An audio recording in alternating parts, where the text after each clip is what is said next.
dragii mei, bine ați venit la Taroterapia. Astăzi facem o citire despre tine și persoana care te interesează, ce urmează între voi în perioada următoare.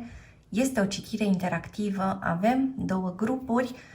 Grupul 1, tarotul Gregory Scott, grupul 2, tarotul Lenormand. Vom extrage câte o carte oracol, de asemenea pentru fiecare grup. Și avem pentru grupul 1 Crăiasa Zăpezii, iar pentru grupul 2 avem Prințesa și Broscoiul. Așadar, vom folosi acest oracol, oracolul nopții, pentru ambele citiri. Găsiți aceste seturi de tarot și acest oracol pe site-ul www.taroterapia.ro, unde vă invit de asemenea să explorați cursul rapid și practic, intuitiv, curs de tarot cu metoda Taroterapia, învață tarotul în 4 ore. În legătură cu citirea noastră de astăzi, vă rog să luați doar ceea ce simțiți voi că se potrivește. Este o citire fără timp, este relevant momentul în care ascultați. Să începem! Sunt aici cu grupul 1, cu cei dintre voi care au ales tarotul Gregory Scott împreună cu această carte oracol din oracolul nopții, Crăiasa Zăpezii. Explorăm împreună ce ar putea să se întâmple în perioada următoare între tine și această persoană care te interesează.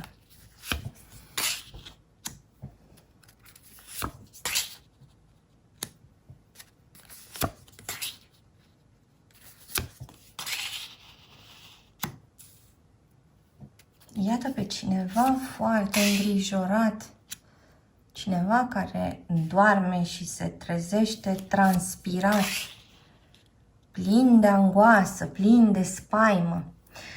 Așadar, haideți să vedem, obținem câteva indicii. Avem aici o călătorie lungă, întortocheată, cu multe încercări. O călătorie care ar putea duce la regăsirea dintre două persoane dragi. Persoana despre care tu întrebi, ascultătorule, pare că găsește în tine ceva unic, ceva ce nu i-a dăruit nimeni vreodată. Voi dezvolta această idee ceva mai târziu. Între timp, haideți să mai culegem și alte detalii. Crăiasa Zăpezii vorbește despre un vrăjitor care a fermecat oglinda. Ceea ce era frumos și bun, aproape că nu se vedea în această oglindă sau apărea diferit, strâmb, diform. Pare că cineva a făcut lucruri bune în această relație și și-a primit drept răsplată lucruri rele sau chiar o pedeapsă. Cu cât te iubesc mai tare, cu atât te voi pune la încercare, ți-ar spune această persoană. Și mă întreb cum rezonează cu voi. Spuneam că în această oglindă vrăjită din povestea noastră, urățenia se vedea în toată splendoarea ei, limpede, uneori chiar exagerată. Probabil că cineva din această conexiune și-a umplut viața de aspecte strâmbe sau diforme. Cineva și-a tot hrănit fricile, problemele, poate legăturile nesănătoase. Și acum se simte captiv într-o lume rece, înghețată, îndepărtată. Și vă rog să-mi spuneți cum rezonează. Cineva te-a făcut să îl cauți, ascultătorule, și să te lupți cu toți demonii săi. Cineva te-a testat la extrem. E ca și cum privilegiul de a iubi această persoană a venit la pachet cu aceste examene majore. Vorbim despre cineva extrem de anxios, vorbim despre o persoană speriată, o persoană care nu crede că poate fi iubită. Probabil de aici și testarea continuă pe care ți-o tot aplică. Această persoană se face victimă continuă a autosabotajului și totuși această persoană speră ca tu să nu renunți vreodată la el sau la ea. Această persoană nu se vede suficient de bună și poate deforma lucrurile din această conexiune. El sau ea ar putea avea impresia că tot ceea ce atinge se urățește, se strică sau se poate transforma în scrum. Cineva are aceste cioburi otrăvite în ochi.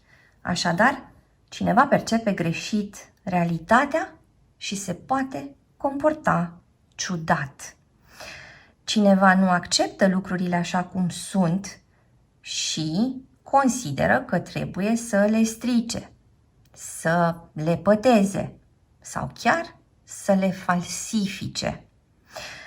S-ar putea ca această persoană să nu își recunoască încă sentimentele față de tine, ascultătorule. El sau ea parcă ar aștepta un soi de soluție magică fără a-ți comunica ingredientele. Parcă această persoană își închipuie că poți ghici tot ce-i trece prin cap. E posibil ca tu, ascultătorule, să observi că această persoană a trecut printr-o schimbare nefastă, că și-a schimbat inclusiv comportamentul față de tine, că ceva parcă i-ar fi întunecat sau înnegrit privirea. Parcă observi că această persoană e cuprinsă de nefericire și în același timp vezi că nu face mare lucru ca să iasă din această stare, câteodată chiar pare să se adâncească în ea, deși teoretic ar spune că își caută ceva soluții. Cineva care ar avea nevoie de ajutor, nu îl cere sau poate chiar îl refuză momentan. Cineva gândește strâmb și întortocheat, iar tu, ascultătorule, ești chemat să faci ordine prin camerele interioare ale acestei persoane. Și spuneam la început că această persoană găsește în tine ceva ce nu i-a dăruit nimeni. Și ajungem acolo imediat. Haideți să mai explorăm cu ajutorul tarotului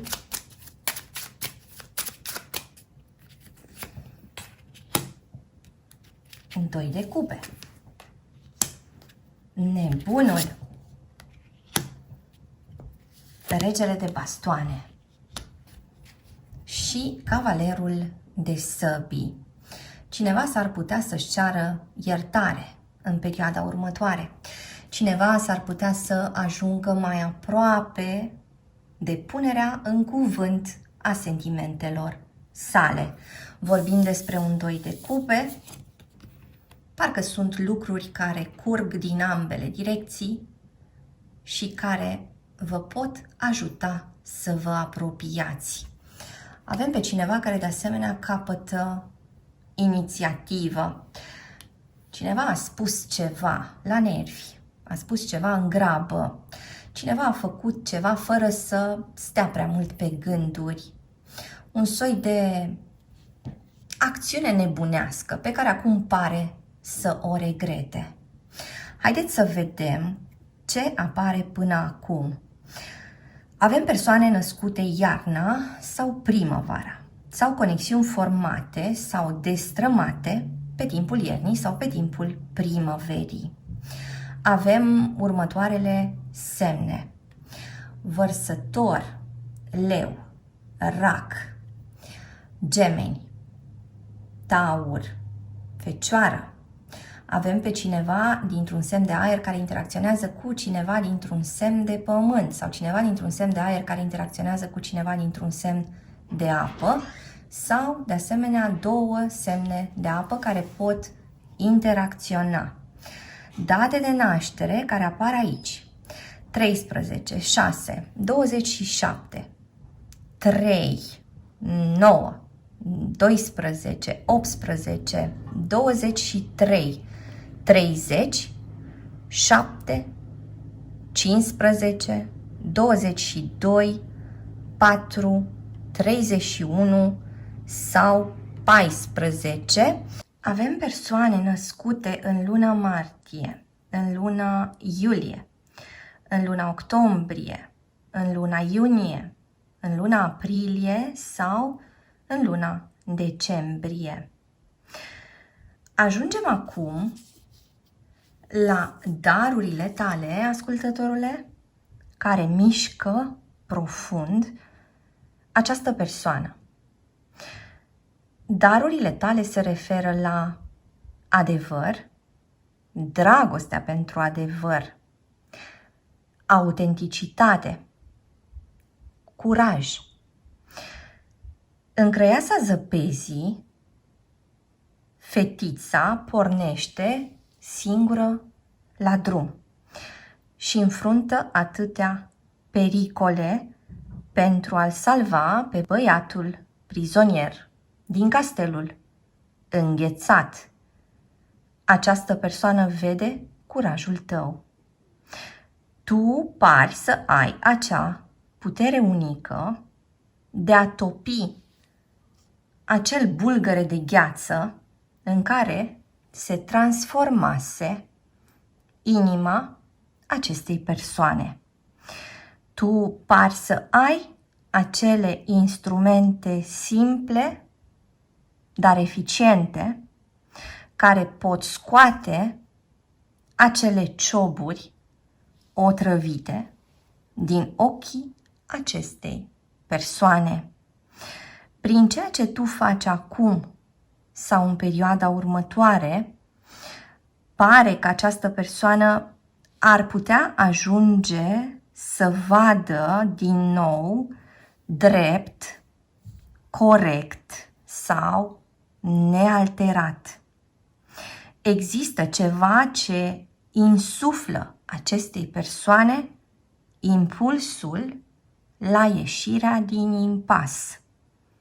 Pare că el sau ea iese din blocaj cu ajutorul tău sau prin ceea ce tu îi inspiri acestei persoane.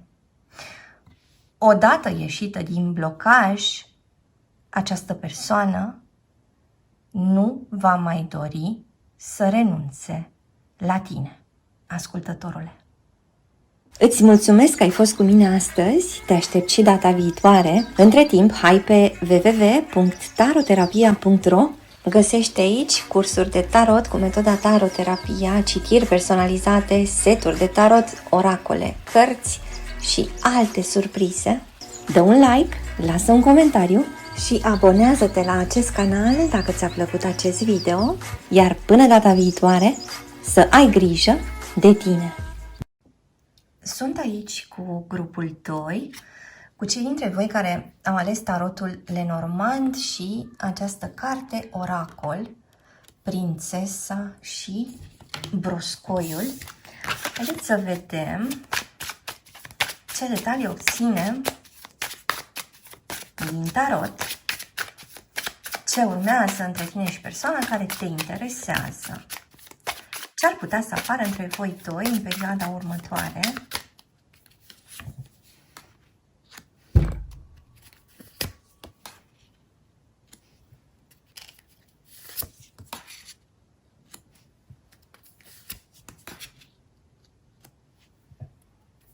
Iată pe cineva care se grăbește să scape de un obicei nesănătos sau cineva lasă în urmă un viciu sau o problemă.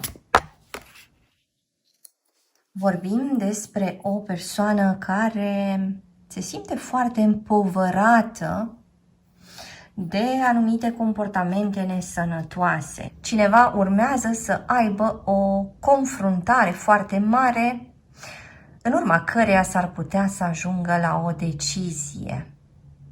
Vorbim de asemenea despre prințul fermecat din această poveste, prințesa și broscoiul. Prințul fermecat care fusese transformat într-un broscoi. Vorbim aici, ascultătorule, despre un partener pe care probabil că tu nu-l consideri sau nu l-ai considerat în trecut la înălțimea ta. Poate că în momentul în care ai început această conexiune, ai considerat că faci un compromis sau te-ai întâlnit cu cineva care nu ți-a demonstrat foarte multe și totuși ai ales să-i dai o șansă. Și mă întreb cum rezonează cu voi până acum. Cineva trece printr-o încercare, spuneam, și va fi pus în fața unei alegeri. Ceva ți-a displăcut profund din comportamentul acestei persoane. Ceva nu s-a îndreptat la fel de repede pe cât ai fi așteptat tu, ascultătorule.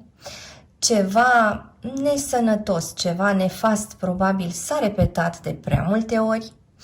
Mai putem vorbi aici despre conexiuni în care conflictul era un soi de prioritate în relaționare, dar acel gen de conflict în care nu se putea ajunge vreodată la vreun acord. Sau e ca și cum niciunul dintre voi nu a considerat că trebuie să arate celuilalt că are dreptate. E ca și cum fiecare dintre voi a avut nevoie să rămână cu punctul său de vedere și parcă n-ați învățat foarte bine unul cu celălalt cum să fiți câteodată și în dezacord și totuși să puteți trăi cu asta și totuși să puteți să mențineți această conexiune în continuare vie. Și vă rog să-mi spuneți din nou cum rezonează cu voi. Iată pe cineva care se trezește pus pe drum, cineva care trebuie să se urce în mașină, în tren sau în avion. Cineva trebuie să facă această deplasare dintr-o dată pentru că pare că o anumită problemă îi atrage atenția imediat. Ceva are nevoie urgent de prezența acestei persoane. În situațiile la distanță, în acele conexiuni în care sunteți în locuri diferite, s-ar putea ca o discuție dintre voi doi să aducă această persoană, ascultătorule, fix la ușa ta. Să te trezești cu el sau cu ea, spunându-ți, am venit pentru că nu se mai putea așa. Am venit pentru că distanța dintre noi întețea conflictul. Am venit de asemenea pentru că am nevoie să nu mă abandonezi. Iată, energia acestei citiri seamănă cu energia citirii de la grupul 1. Această persoană pare că depinde de tine, ascultătorule. Pare că așteaptă de la tine ceva. E ca și cum așteaptă să-i îmbrățișezi neajunsurile, defectele, slăbiciunea, problemele. E ca și cum această persoană ar vrea să vadă că tu poți iubi și prin iubirea ta poți transforma acel broscoi din interiorul acestei persoane. Adică în momentul în care tu accepți această persoană cu toate limitările sale, cu toate minusurile sale, s-ar putea ca el sau ea să înceapă să se uite către sine cu ceva mai multă acceptare și să înceapă să-și rezolve o bună parte din probleme care au fost generate inclusiv de nesiguranța sa, de pesimismul său, de variantele sale limitate, de ochii săi care vedeau doar opțiuni restrânse sau chiar lipsa opțiunilor. Vorbim aici despre o persoană care trebuie să te urmeze oriunde te duce și mai vorbim despre o persoană care îți cere să-ți ții o promisiune. Pare că în perioada următoare această persoană vine către tine, ascultătorule, și îți amintește despre ceva ce tu ai promis.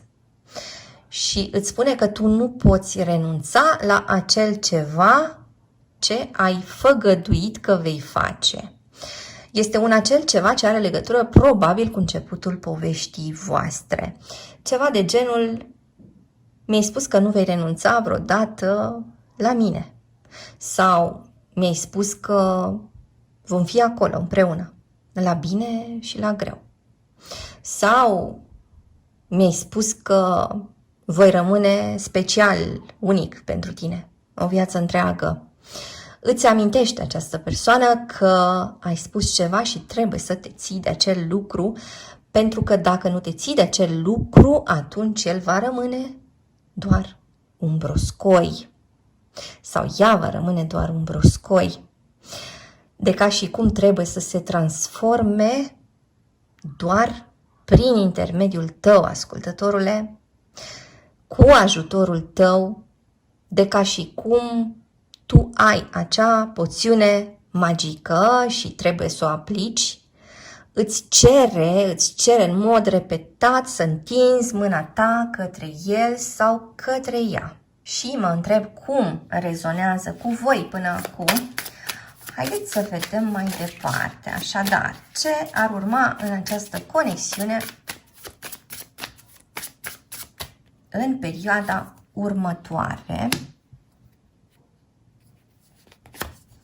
Cineva parcă și-ar dori să se așeze sau să-și facă viața ceva mai ușoară, ceva mai confortabilă.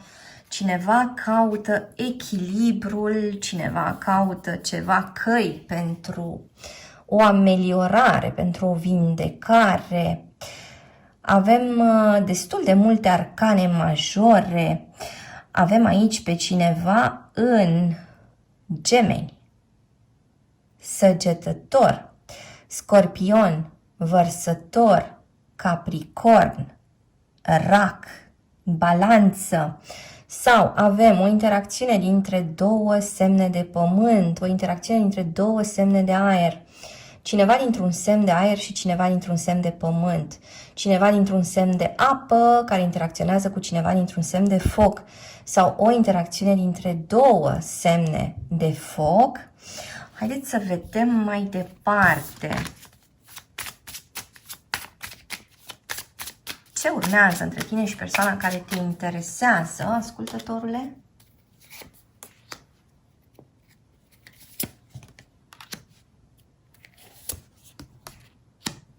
Iată pe cineva care se întoarce în copilărie sau cineva care chiar începe să plângă în fața ta, ascultătorule, cineva care crede că avându-te pe tine a descoperit acea comoară. Cineva care fără tine se simte pierdut. Cineva care de asemenea a făcut pe vulpoiul. Și acum există regret. Există această părere de rău continuă că această persoană s-ar fi înfruptat din acele lucruri care ție ți aparțineau, ascultătorule, și nici măcar nu ți-a cerut voie la acel moment. Această persoană ți-ar putea recunoaște lăcomia sa, ți-ar putea recunoaște exagerările sale. Ți-ar putea spune că a avut parte de niște evenimente dificile, că a trecut prin prea multă nefericire în copilărie, că nu știe ce înseamnă iubirea cu adevărat sau se teme de iubirea adevărată. Ți-ar putea spune că nu știe cum arată o relație sănătoasă, ce înseamnă trăinicia, cum se împacă trăinicia dintr-o poveste de dragoste cu a menține sentimentele vii între cei doi parteneri. Parcă această persoană se dezvăluie și parcă dă jos tot felul de măști în perioada următoare. Simte că asta ar fi calea care ar putea o purta, de fapt, către inima ta, ascultătorule. Există o transformare anunțată aici, o transformare care parcă are loc sub ochii tăi. Parcă această persoană te ia părtaș la ceea ce are de făcut. Este o persoană care se sperie de singurătate. Este cineva care are nevoie tot timpul de ochii tăi atenți asupra sa. Este o persoană care crește prin tine, dar care câteodată te poate lăsa și fără ultima urmă de energie. Cineva care cere mult de la tine, ascultătorule. Cineva care cred că îți pune o responsabilitate cam mare pe umeri și mă întreb cum rezonează cu voi. Vă rog să-mi spuneți mai jos în comentarii. Haideți să vedem mai departe.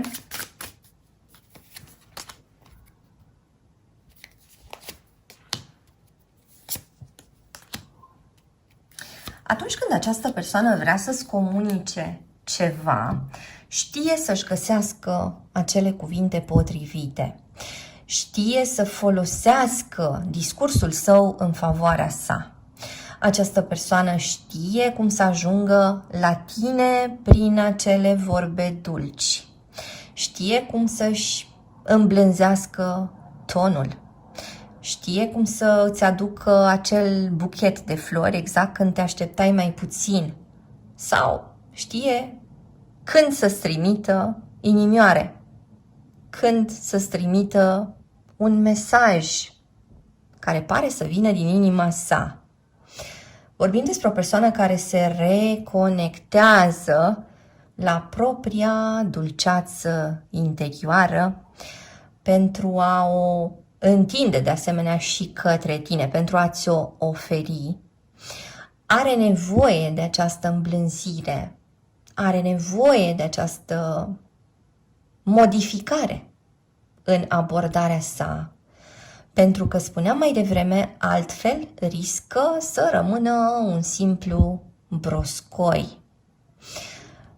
Știe această persoană că nu te poate provoca în continuu, știe că trebuie să mai schimbe registrul, pentru că e posibil să te fi plictisit de lucrurile întâmplate doar într-un singur fel. Știe de asemenea că nu mai are prea multe opțiuni pentru greșeli, eșecuri, dezamăgiri pe care ți le poate genera. Știe că nu prea mai are loc pe acolo. Știe că probabil este una dintre ultimele șanse pe care le are ca să ajungă aproape de tine. Și mă întreb ce va face cu ele. Haideți să vedem câteva date de naștere. Persoane născute pe 25, 8, 18, 28, 15, 5, 2, 12 sau 22, 9, 19 sau 29, 11, 1, 21. De asemenea, avem aici pe cineva născut în februarie, în aprilie, în luna august, în luna mai sau în luna iulie sau în luna octombrie. Haideți să vedem mai departe ce ar putea să facă această persoană.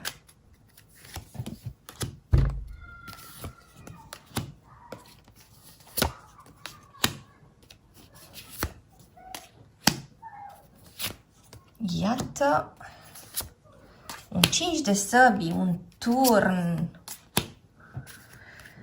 dar de asemenea și un 8 de săbii. Cineva continuă să regrete niște întâmplări de ale trecutului. Cineva încearcă să ajungă pe furiș la tine sau să afle ceva despre tine, ascultătorule. S-ar putea de asemenea ca această persoană să dărâme o întreagă construcție care oricum se clătina în viața sa. S-ar putea să renunțe la ceva absolut brusc. S-ar putea să te trezești că această persoană se răzgândește peste noapte. Nu te-ai fi așteptat la această mișcare. E ca și cum, de exemplu, cineva rămâne într-o anumită credință despre ceva, pare că nimic nu-i va urni acea idee din cap și într-o bună dimineață te trezești cu această persoană că vine și îți spune: știi ceva? M-am înșelat. Nu era deloc așa. De fapt, uite cum stau lucrurile. Deci e ca și cum această persoană înțelege ceva esențial. În primul rând despre sine însăși. Și apoi trece la acțiune. Înțelegând acele lucruri, apar niște emoții foarte puternice. Cineva care, de exemplu, renunță la o călătorie sau la o serie de călătorii pentru a se apropia de tine, sau cineva care renunță la niște călătorii în interes de serviciu pentru a planifica ceva timp cu tine, sau cineva care regretă că a plecat de prea multe ori de lângă tine, sau cineva care regretă că a renunțat la tine la un anumit moment, ascultătorule. Cineva care parcă își face un soi de consiliu interior și de acolo vine cu niște decizii. Iar ceea ce urmează s-ar putea să aibă legătură cu a construi pe o bază nouă, a construi în mod durabil. Cineva se trezește, parcă cineva face un duș rece și se trezește de-a binelea. Mai vorbim aici despre cineva din Berbec sau cineva din Scorpion sau cineva dintr-un semn de foc care ar putea interacționa cu cineva dintr-un semn de apă. Această persoană își vede clătinate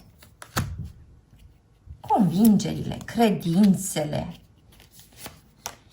acele structuri care oricum erau de fapt fragile, pare să renunțe la ceea ce îi făcea foarte mult rău și pare să dea drumul unei frici, înfruntând-o, văzând că își poate măsura forțele cu ea.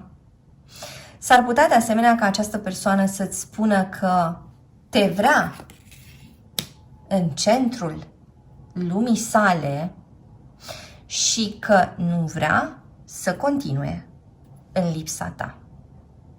Îți mulțumesc că ai fost cu mine astăzi, te aștept și data viitoare. Între timp, hai pe www.taroterapia.ro.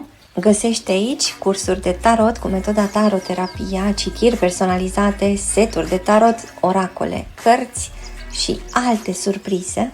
Dă un like, lasă un comentariu și abonează-te la acest canal dacă ți-a plăcut acest video, iar până data viitoare să ai grijă de tine!